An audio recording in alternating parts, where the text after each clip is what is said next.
Hello दोस्तों, कैसे हैं आप सब लोग और कैसी चल रही है आपकी आईआईटी जैम इकोनॉमिक्स की तैयारी। दोस्तों, आज हम लोग अपने सेशन में आईआईटी जैम इकोनॉमिक्स का डिटेल सिलेबस डिस्कस करेंगे, जिसमें मैं आपको बताऊंगा कि कोई भी सब्जेक्ट है तो उसके अंदर क्या क्या इंपॉर्टेंट टॉपिक्स हैं। बेसिकली मैंने वो अधिकतर टॉपिक्स यहाँ बोर्ड पे लिखे हैं, ठीक है। मेजर टॉपिक मैंने यहाँ पे लिख दिए हैं, लेकिन इनके गाइस हर टॉपिक का सब टॉपिक भी है, सब सब टॉपिक भी है। तो वो तो गाइस बोर्ड पे नहीं आ सकता था। तो उस गाइस सिलेबस का जो पीडीएफ है, मैं इस वीडियो के डिस्क्रिप्शन में अपलोड कर रहा हूँ। तो आप उसको डाउनलोड कर लीजिएगा, एंड उसको डाउनलोड करके उसका हो सके तो प्रिंट आउट निकाल के जो कॉपी में आप चीजें लिखते हो वहां पे पहले ही पन्ने पर उसको छाप लीजिए, या तो हैंड रिटन।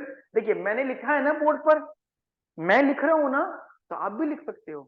मैं इसलिए लिख रहा हूं कि आपको ये फील हो कि यार ये बंदा लिख रहा है तो हम क्यों नहीं लिख सकते। ठीक है, तो ट्राई करें उस डिटेल सिलेबस को कॉपी में लिख लो, सब्जेक्ट वाइज कॉपी में लिख लो, जिससे कि आपको प्रिपरेशन करते हुए आसानी हो।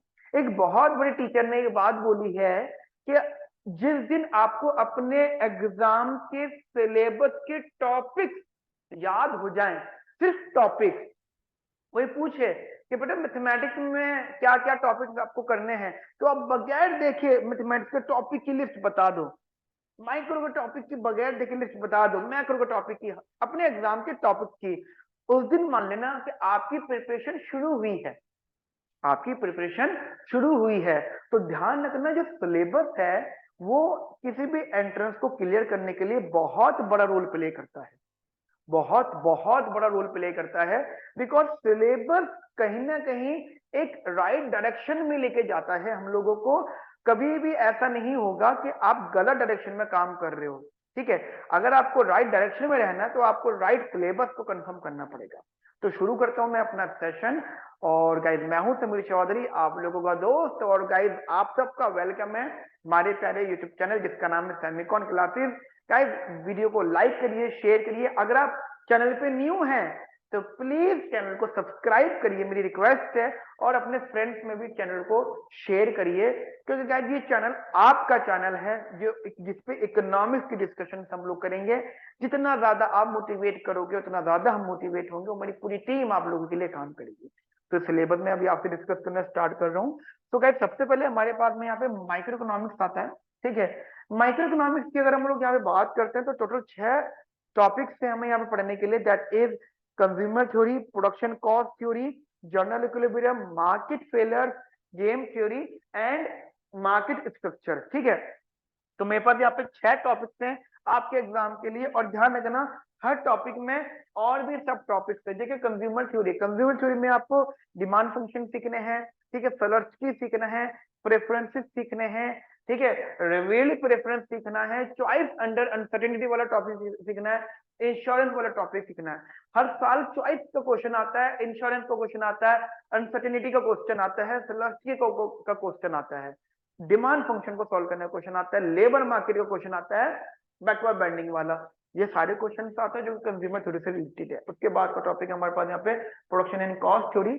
बहुत ज्यादा क्वेश्चन नहीं आते, बट हाँ यहाँ पे होमोजेनिटी और होमोथेटिक कंसेप्ट जरूर पूछे जाते हैं। उसके बाद कहते हैं यहाँ पे जनरल इक्विलिब्रियम में न्यूमेरिकल एस्पेक्ट रहता है, यहाँ पे उसका मार्केट स्ट्रक्चर। कोई दो राय नहीं कि मार्केट को आप छोड़ के जा सकते हो, नहीं, आपको मार्केट को भी स्टडी बहुत अच्छे से करना पड़ेगा। जिसमें हमारे पास 4 मार्केट यहाँ पे है: perfect competition, monopolist monopolistic competition और ओलिगोपोली। उसके साथ साथ bilateral monopoly, multi plant monopoly, ये बेसिक मोनोपोली भी है। और एक है मोनोफेनिस्टिक, एक है मोनोफेनिस्ट जो है, और एक होता है मोनोफेनिस्टिक कंपटीशन। ठीक है, तो ये जब पढ़ेंगे तो मैं आपको बताऊंगा डिटेल में, तो ये भी आपके पार्ट है। गेम थ्योरी भी बेसिक लेवल पे पूछ ली जाती है, जैसे जैसे कि नैश इक्विलिब्रियम बताओ, डोमिनेंट स्ट्रेटेजी बताओ, सब गेम थ्योरी बताओ, मिक्स स्ट्रेटेजी बताओ, सब गेम बताओ। ठीक है, एंड मार्केट फेलियर में गाइस यहाँ पे 3 इंपॉर्टेंट है, that is no doubt public goods, externalities और असिमेट्रिक इंफॉर्मेशन। असिमेट्रिक इंफॉर्मेशन पर न्यूमेरिकल कंफर्म है, पब्लिक गुड्स पर न्यूमेरिकल कंफर्म है। ठीक है, एक्सटर्नलिटीज पे शायद नहीं आएगा क्योंकि 3 सालों में तो नहीं पूछा, आगे का पता नहीं, बट जो प्रिपरेशन में आपको बता दूं उसी के अकॉर्डिंग चलिएगा। तो माइक्रो में हमारे हमारे पास ये टॉपिक्स हैं, मैं चाहूंगा कि आप इसको प्लीज लिख लीजिए। ऐसे गाइस, मैक्रो में हमारे पास है नेशनल इनकम, बिहेवियरल मैक्रो, ध्यान रखना यहाँ पे जो बिहेवियरल मैक्रो है इसका मतलब क्या होता है।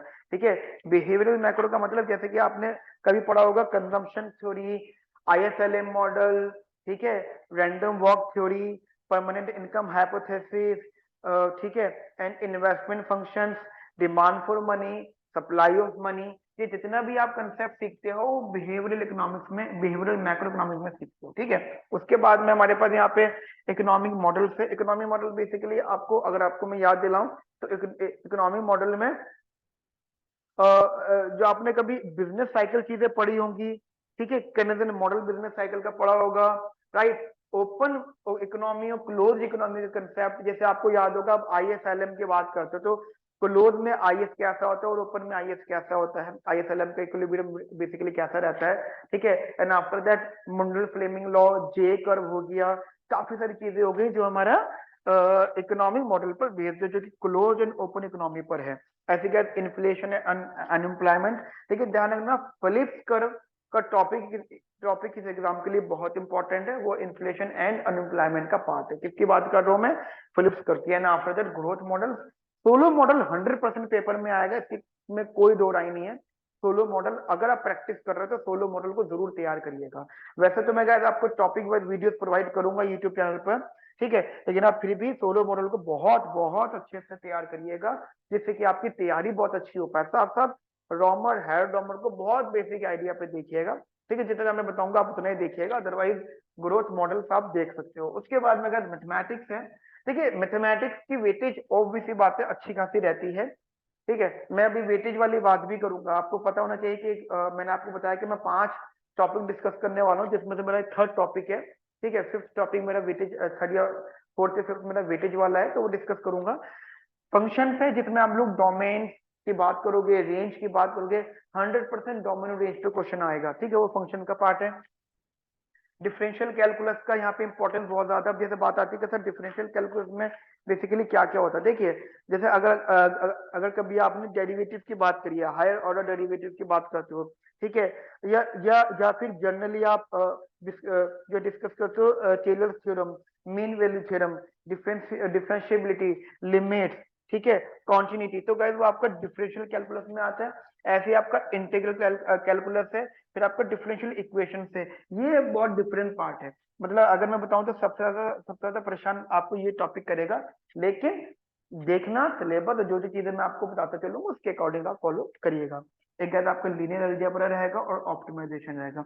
लीनियर अलजेब्रा में जनरली वेक्टर्स इंपॉर्टेंट है, सबसे ज्यादा इंपॉर्टेंट, ठीक है, मतलब वेक्टर्स को भी पढ़ लोगे तो भी काफी है, 100% वेक्टर से 102 न्यूमेरिकल्स आते हैं। And after that optimisation, optimisation में आपको एक क्वेश्चन एलपीपी का मिलेगा, प्लीज लिख लेना जो उसमें आप सिलेबस लिख रहे हो, किसका टॉपिक मिलेगा आपको, एलपीपी, लीनियर प्रोग्रामिंग का। डेफिनेटली लीनियर प्रोग्रामिंग प्रॉब्लम्स का 100% क्वेश्चन आपको मिलेगा। और एक मिलेगा गाइस आपको कुन टुकर वाला, या आप कह सकते हो जहां पे आप मैक्सिमा या मिनिमा सॉल्व करते हो, ठीक है, मैक्सिमा मिनिमा वाला जहां पे लेग्रांज मल्टीप्लायर यूज होता है, तो वो आप प्लीज जरूर ध्यान से देखिएगा। उसके बाद में गाइस आपके स्टैटिस्टिक्स है, स्टैटिस्टिक्स में गाइस यहाँ पे आपका प्रोबेबिलिटी है, रैंडम वेरिएबल है, हाइपोथेसिस टेस्टिंग है, कोरिलेशन है एंड रेग्रेशन है। बस ये रेग्रेशन ही इकोनोमेट्रिक्स का पार्ट है। इकोनोमेट्रिक्स में से आपका ये रेग्रेशन आता है, वो भी बहुत बेसिक लेवल का। स्टेटिस्टिक्स बहुत कम इंपॉर्टेंट है, ठीक है, बहुत बहुत कम इंपॉर्टेंट है, वो आपको वेटेज बताऊंगा, तीनों सालों की वेटेज बताऊंगा तो आपको एक आइडिया लगेगा। उसके बाद में अगर आपको इंडियन इकोनॉमी है, इंडियन इकोनॉमी में पूरा नहीं लिख पाया हूँ, ठीक है, 2-3 टॉपिक और है, इसलिए ही मैंने आपको बोला है कि आप इस सिलेबस का डिटेल जो है पीडीएफ, जो है सिलेबस पीडीएफ अपलोड जो है डाउनलोड कर लीजिएगा, जो कि मैं अपलोड कर दूंगा। ठीक है, इंडियन इकोनॉमिक प्लानिंग से, करंट अफेयर्स है, बैंकिंग है, पॉवर्टी एंड सोशल डेवलपमेंट। वैसे तो इसमें सब कुछ कवर हो गया, लेकिन फिर भी इनके सब टॉपिक्स हैं जो अलग अलग भी पूछे जाते हैं। अगर मैं बेसिक आइडिया बात करूं तो जैसे अनएम्प्लॉयमेंट हो गया, लेबर फोर्स पार्टिसिपेशन रेट हो गया, ठीक है, और आपके इंडियन इंडियन इकोनॉमी बिफोर 1950, ठीक है, 1950 से पहले की इंडियन इकोनॉमी, 1950 के बाद की इंडियन इको, 1991 से पहले की इंडियन इको, 1991 के बाद की इंडियन इको, एलपीजी रिफॉर्म्स की बात कर लो, ठीक है, इंडस्ट्रियलाइजेशन की बात कर लो, सर्विस सेक्टर की बात कर लो, काफी सारी चीजें, कुछ कुछ क्वेश्चन यहाँ पे इकोनॉमिक सर्वे से भी रिलेट करते हैं, बजट से भी रिलेट करते हैं। तो इंडियन इको एक बहुत वास्ट कंसेप्ट है। और मजे की बात क्या है, सबसे कम क्वेश्चन यहाँ से पूछे जाते हैं, मतलब ये आपका लीस्ट क्वेश्चन आस्किंग एरिया है। तो इसके बाद में यहाँ पे रैंकिंग होती है, और इन तीनों में गाइस कॉम्पिटिशन रहता है। वो मैं आपको वेटेज पूरी रहेगी, वीडियो को देखिएगा, मैं आपको पूरी वेटेज बताऊंगा, ठीक है। तो गाइस ये आपका सिलेबस है, डिटेल सिलेबस, जो कि मैंने बोर्ड पे आपके लिए लिखा है। मैं चाहूंगा कि वीडियो को पॉज करें और कंप्लीट सिलेबस आप कॉपी में लिख लीजिए, या तो यहाँ से लिख लो, या फिर आप जो मैं आपको भेजूंगा वहां से आप जो है लिख लीजिएगा। देखिए, अगेन अगेन अगेन मैं तैयार हूं आप लोगों को सपोर्ट करने के लिए। आपको कोई भी क्वेरी है, कोई भी इश्यू है अपने टॉपिक से रिलेटेड, सब्जेक्ट से रिलेटेड, आप हमें प्लीज बताइए कमेंट बॉक्स में, बिल्कुल बिल्कुल कमेंट करिए, ठीक है। एंड साथ साथ अपने फ्रेंड्स को भी बताइए इन सब चीजों के बारे में, ठीक है। सिलेक्शन अगर हो जाए आपका, तो बस रिप्लाई कर देना, मुझे मेल कर देना, नंबर व्हाट्सएप कर देना, ठीक है, कि सिलेक्शन हो गया। आपका सिलेक्शन होना ही मेरा एकमात्र उद्देश्य है, कोई भी चीज आपको प्रोवाइड कराऊं, ठीक है। तो मिलते हैं नेक्स्ट सेशन में। Okay friends, have a nice day, thank you, bye, take care.